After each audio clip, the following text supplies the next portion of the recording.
4.3의 역사교과서 배제 논란이 제기된 2022 개정교육과정이 국가교육위원회에서 사실상 확정됐습니다. 제주 4.3은 교육부 안대로 학습 요소와 성취 기준에서 제외하되 다만 역사교과서 편찬에 반영하도록 했는데 유족회 등은 4.3 교육이 축소될 수 있다며 우려하고 있습니다. 권혁태 기자가 보도합니다. 2024년부터 초중고교에 적용될 교육과정을 논의하기 위한 국가교육위원회.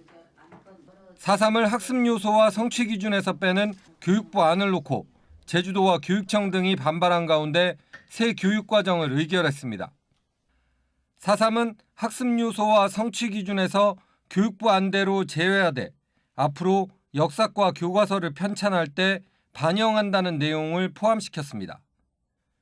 교과서 검정 기준이 되는 편찬 준거에 포함시키라는 것으로 일종의 권고 사안입니다.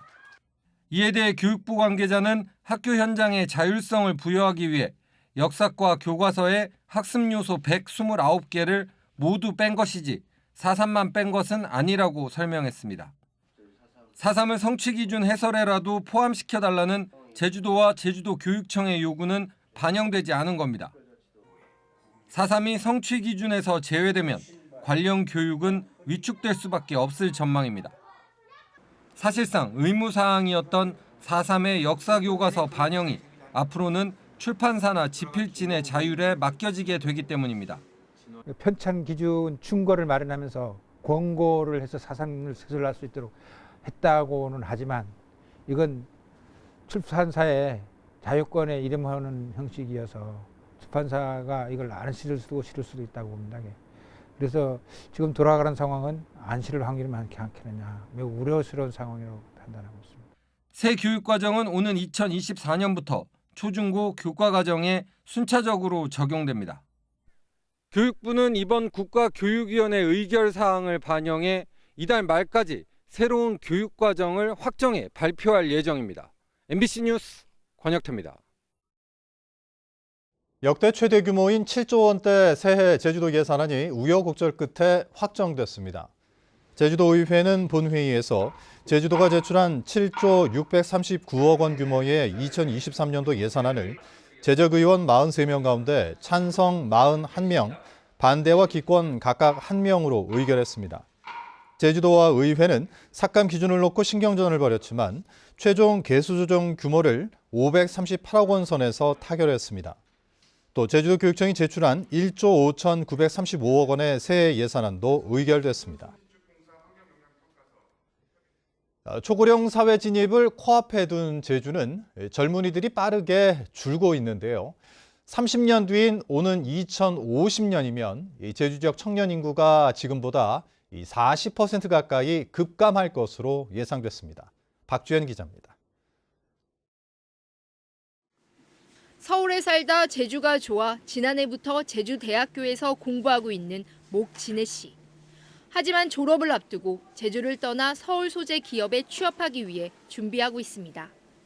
제주에서는 임금이 낮고 비정규직 일자리가 많아 원하는 일자리를 찾을 수 없었기 때문입니다. 일자리도 적고 임금도 낮고 그리고 아무래도 여기서 거주를 하려면 집도 사고 해야 되는데 집도 비싸고 그래서 서울에서 취업을 하는 게 맞다고 생각을 해서 서울로 다시 가려고 합니다. 이렇게 제주를 떠나는 청년들이 늘면서 지난해 제주 지역 청년 순 유입은 51명으로 5년 전 4천여 명에 비해 크게 줄었습니다. 이런 추세대로라면 오는 2050년 19살에서 39살 사이 제주 지역 청년 인구는 10만 6천여 명으로 지난해 16만 8천여 명보다 37% 감소할 것으로 전망됐습니다. 전체 인구에서 청년이 차지하는 비중은 24.9%에서 15.2%로 줄어들 것으로 보입니다. 출산율 감소에다 제주로 들어오는 청년 인구보다 빠져나가는 인구가 급속히 늘 것으로 분석됐기 때문입니다. 제주 청년들은 일자리 부족과 열악한 근로환경, 높은 생활 물가를 심각한 어려움으로 꼽았습니다. 제주도는 이번 조사 결과를 토대로 내년부터 생애 주기별 취업과 주거, 생활 안정을 위한 맞춤형 지원 정책인 청년 보장제를 추진할 계획입니다. 구직기 때는 저희가 직장을 마련할 수 있는 그런 정책들을 하고, 그리고 또 나중에 이제 정착기가 됐을 때는 저희가 그 자산 형성이라든가 주거를 안정화시키는 그런 정책들을 생애주기별로 이렇게 맞춤형으로 이렇게 제공할 예정입니다. 한편 도내 혼자 사는 청년 비율은 56.2%. 대학에 다닌 경험이 있는 청년 5명 중 1명은 학자금 대출 경험이 있는 것으로 조사됐습니다. MBC 뉴스 박주연입니다. 코로나19로 한동안 잠잠했던 중국 어선들의 불법 조업 움직임이 심상치 않습니다. 제주 해상에서 중국 어선들이 설치한 범장망은 그물코가 작아 일명 싹쓸이역으로 불리는데요. 초대형 불법 그물인 범장망이 역대 최대 규모인 100여 개나 발견돼 해경이 긴급 수거에 나섰습니다. 김찬영 기자입니다. 해경 단속대원들이 사이렌을 울리고 깃발을 흔들며 대형 어선으로 접근합니다. 사이렌 경광등 이용하여 현재 정선명령 실시 중에 있음. 정선명령 실시 중에 있음. 지난 4월 적발된 이 중국 어선은 초대형 그물인 범장망을 사용했습니다. 당시 해양수산부가 수거한 범장망은 61개, 참조기 183톤, 350억 원어치가 들어있었습니다. 그런데 지난 8일 차귀도 남서쪽 150km 해상에서 이 같은 초대형 그물인 범장망이 순찰 중이던 해경 경비함정에 또다시 발견됐습니다. 이번에 발견된 범장망은 100여 개로 역대 최대 규모입니다. 범장망은 조류가 빠른 곳에 설치해 이동하는 고깃대를 싹쓸이하는 어구로 길이가 250m에 높이가 75m나 됩니다. 그물코가 2cm밖에 안 돼 배타적 경제 수역에서는 사용이 금지돼 있습니다. 큰 고기가 아니라 어린 고기까지 전부 이제 그 빨려 들어가다시피 이제 들어가게 되는 이제 바다의 어떤 질에다, 그러니까 해양 생물들한테는 가장 치명적인 요인으로 다가올 수 있고 우리나라 그 수산 자원에 막대한 이제 영향을 이제 미칠 수 있는. 해경은 중국 어선들이 기상 악화나 밤 시간을 틈타 배타적 경제 수역을 침범해 범장망을 몰래 설치한 것으로 보고 있습니다. 해경은 일단 그물을 잘라 포획된 물고기를 방류하고 있고 해양수산부에 철거를 요청했습니다. 해경은 발견된 어구의 규모로 미뤄 중국 어선들의 불법 조업이 조만간 다시 기승을 부릴 것으로 보고 다음 주부터 특별 단속에 들어가기로 했습니다. MBC 뉴스 김찬현입니다. 제주도가 동부 하수처리장 증설 공사를 오는 19일부터 재개할 방침을 밝힌 가운데 문화재청이 유네스코 보고 등을 위해 공사가 미치는 영향을 분석해 이달 말까지 제출하고 공사 시작 전에 협의해달라고 제주도에 요청했습니다. 이에 대해 제주도는 문화재청을 방문해 관련 내용을 협의했고 공사 재개 시점은 추가 논의할 예정이라고 밝혔습니다. 제38대 제주도 체육회장 선거에서 송승천 후보가 당선됐습니다.